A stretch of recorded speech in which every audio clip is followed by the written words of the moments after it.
Prynhawn Darbol, or in English, good afternoon everybody.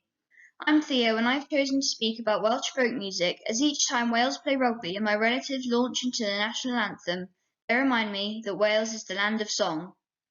I'm going to talk about the history of Welsh folk music, some typical instruments and features, and composers and songs.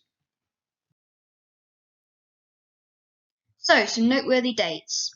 First of all, we go to 1536. In this year, an Act of Union is signed between England, Henry VIII, and Wales, which made the use of the Welsh language, and therefore the music, frowned upon. During this period, Wales was somewhat left behind as other nations' music styles changed and developed. This has led some people to argue that Welsh music has remained in a pure form. Then in the 18th century, the Methodist revival makes hymn singing the favoured choice of music in Wales, something it's still associated with today. One such song is called Cym Rhondda, and it was written by William Williams, although you may recognise it better as the English version, Bread of Heaven. It was so popular that this was considered the Welsh national anthem at the time. The next big change came in the early 20th century, when the mood shifted slightly and the people of Wales started enjoying brass after the Industrial Revolution, when employers encouraged their employees to take up a brass instrument, as they thought it would be a constructive activity to do in the little spare time they had. Finally, we go to the swinging 60s. While the rest of the UK partied, Wales took a moment to remember and rediscover the Celtic influence on music. Bands such as Arlog thrived by incorporating Celtic roots into their music.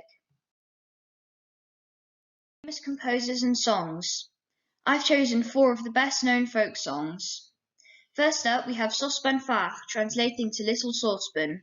It's a bit mysterious because we don't really know who wrote it, and there are many versions, and it was written over many years.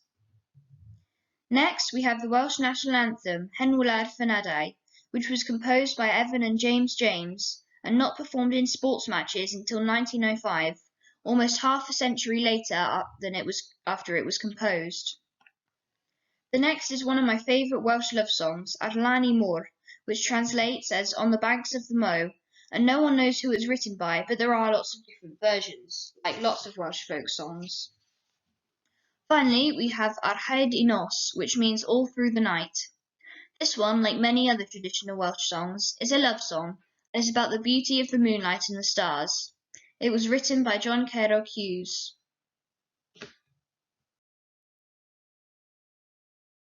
First instrument is the harp, which has been popular since the 11th century.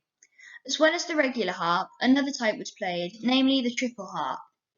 The difference between these types is that the triple harp has 3 rows of strings, while the regular harp has just 1. The next instrument is the crwth.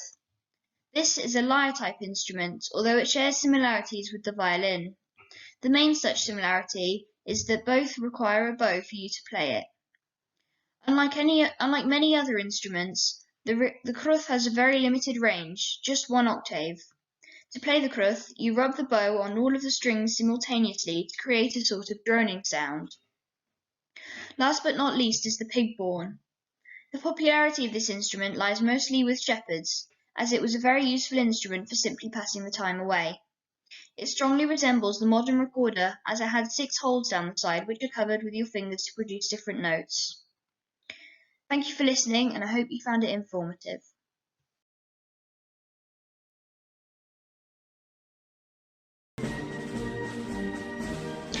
To conclude, I'd like to share with you my favourite Welsh folk song. I like it because it has a low, commanding, march-like quality and it has a clear and emotive melody. I think this combination creates a powerful, unique listening experience. It's called Sosban Fach and it's about little saucepans, dead servants, crying babies and bleeding fingers. So enjoy.